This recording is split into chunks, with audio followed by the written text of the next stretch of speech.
একই কক্ষ, কিন্তু ভেতরে দুই রাজনৈতিক দলের কেন্দ্রীয় কার্যালয়। কোনো দলের কেন্দ্রীয় কার্যালয়ে ঝুলছে ভেজা লুঙ্গি, আবার কোনো পার্টি অফিস পরিণত হয়েছে আইনজীবী ল চেম্বারে। অনেক দলের মূল কার্যালয়ে দিনের পর দিন ঝুলছে তালা। আশেপাশের লোকজনও বলতে পারে না শেষ কবে নাগাদ খোলা হয়েছিল এসব রাজনৈতিক দলের কার্যালয়, কিংবা কবে এখানে হয়েছিল কর্মী সমাগম। সাধারণত নির্বাচনের আগে আগে নাটকীয়ভাবে জন্ম হয় অনেক রাজনৈতিক দলের। এদের মধ্যে কিংস পার্টি সেগুলোই যেগুলোর জন্মের পেছনে থাকে সর্বোচ্চ ক্ষমতার হস্তক্ষেপ। কিন্তু নির্বাচন পার হবার পর রাজনীতির মাঠে এদের তেমন আর কোনো কার্যক্রম চোখে পড়ে না। সরেজমিনে ঘুরে এমন নাম সর্বস্ব বেশ কিছু রাজনৈতিক দলের সন্ধান মিলেছে। সামনে এসেছে দলগুলোর চরম বেহাল দশার চিত্র। 2024 সালে আওয়ামী লীগের অধীনে হওয়া বহুল আলোচিত সেই আমিডামির নির্বাচনের ঠিক আগে হঠাৎই নির্বাচন কমিশনের নিবন্ধন পেয়ে যায় বাংলাদেশ সুপ্রিম পার্টি। তবে ভোটের মিশন শেষ হতেই সেই দলের কার্যালয়ে ঝুলছে তালা। কয়েক মাস পর হঠাৎ একদিন নাম কায়স্তে খোলা হয় কার্যালয়। এমনটি জানালেন কার্যালয়ের পাশের একটি অফিসে কর্মরত এক ব্যক্তি। অনেকদিন আগে আসছিল আর কি, মাসখানেক আগে হয়তো মাঝে মধ্যে আসছে, এখন আর আসে না। প্রায় মাসখানেক আগে মনে হয় 10-15 জন আসছিল, আসার পরে মিটিং করছে, তারপর চলে গেছে।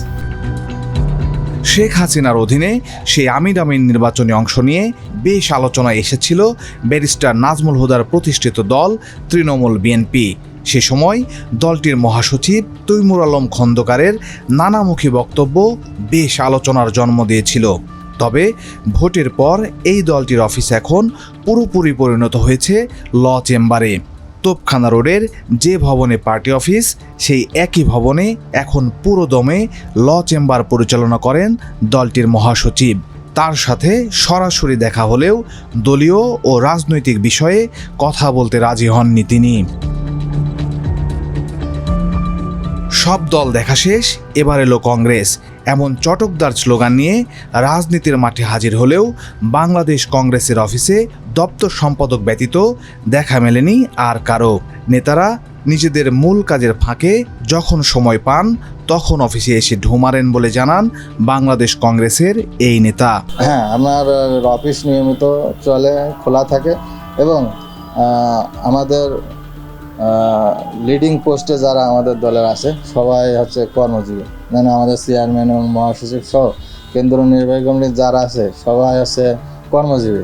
তারা অফিস টাইম কর্মস্থলে থাকে, তারপরে বিকালে 5টার পরে মাগরিবের পরে আমাদের অফিসে লোকজন সবসময় থাকে এবং যাতায়াত করে। আপনি যে কয়েকটা জেলার লোকজন এখানে অলরেডি আছে, তারা বাইরে গেছে, সগম থাকে, অফিস সগম থাকে। এদিকে রাজধানীর বিজয়নগরের একটি ভবনের একই কক্ষে দলীয় কার্যক্রম পরিচালনা করছে দুটি দল, জাতীয় গণতান্ত্রিক পার্টি জাগপা ও ন্যাশনাল লেবার পার্টি। তবে দুই দলের এক কার্যালয় হলেও সেখানে গিয়ে দেখা মেলেনি কোনো নেতাকর্মীর। এদিকে 2026 সালে নির্বাচনের আগে নিবন্ধন পায় আম জনতার দল। দলটির কার্যালয়ে দেখা মেলে মাত্র কয়েকজন নেতাকর্মীর। কার্যালয় অনেকটা ফাঁকা ও শুনশান থাকলেও নেতাকর্মীরা দাবি করেন তাদের রাজনীতির আসল সময় নাকি সামনে আসছে, আর সে কারণেই তারা এক প্রকার রাজনৈতিক কর্মসূচির মধ্যেই আছেন। আমরা নির্বাচনের সময় ভালো একটা অবস্থানে ছিলাম। আমজনতার দল কোনো রাজনৈতিক দলের সাথে শরিক হয় নাই। আমরা একক আমজনতার প্রজাপতি মার্কায় আমরা নিজেদের প্রতিদ্বন্দ্বী বাংলাদেশের মানুষের কাছে জানিয়ে দিয়েছি। কিন্তু রাজনীতি তো সামনে হবে, নির্বাচন শেষ, এখন রাজনীতির সামনে হবে। আজকেও আমাদের একটা কার্যক্রম চলে বন্যা দুর্গতদের জন্য। চট্টগ্রাম আমজনতা দলের সাধারণ সম্পাদক জনাব তারেক রহমান, আমাদের সাংগঠনিক সম্পাদক জনাব আরিফ বিল্লাহ ভাই, দপ্তর সম্পাদক সবাই চট্টগ্রাম গিয়েছে, ওরা আসতেছে অলরেডি। 2026 সালের নির্বাচনে অংশ নিয়েছিল গণতন্ত্র মঞ্চভুক্ত রাজনৈতিক দল মাহমুদুর রহমান মান্নার নাগরিক ঐক্য ও হাসনাত কায়ুমের রাষ্ট্র সংস্কার আন্দোলন। নির্বাচনে নাগরিক ঐক্য অংশ নিলেও নিবন্ধন না পাওয়ায় স্বতন্ত্র প্রার্থী হিসেবে লড়েছিলেন হাসনাত কায়ুম। তবে ব্যালটের লড়াইয়ে তারা কেউ নির্বাচনে বিজয়ী হতে পারেননি। ভোটের এই পরাজয়ের পর এসব দলের কার্যালয়ে দেখা মেলেনি রাজনৈতিক কর্মতৎপরতার। তবে দলটির নেতাকর্মীদের দাবি তারা মাঠ ছাড়েননি, বরং নতুন উদ্যমে কাজ করছেন।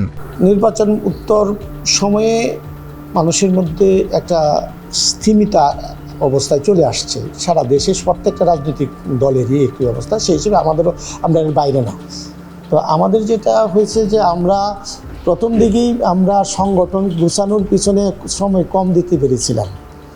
আন্দোলন সংগ্রাম বা এই ঐক্যমত্য কমিশনার যে অবস্থা ছিল ইন্টারিম গভর্নমেন্টের সাথে, সেই জায়গার মধ্যে আমাদের অনেক বেশি সময় দিতে হয়েছে রাষ্ট্রের প্রয়োজনে, দেশের প্রয়োজনে।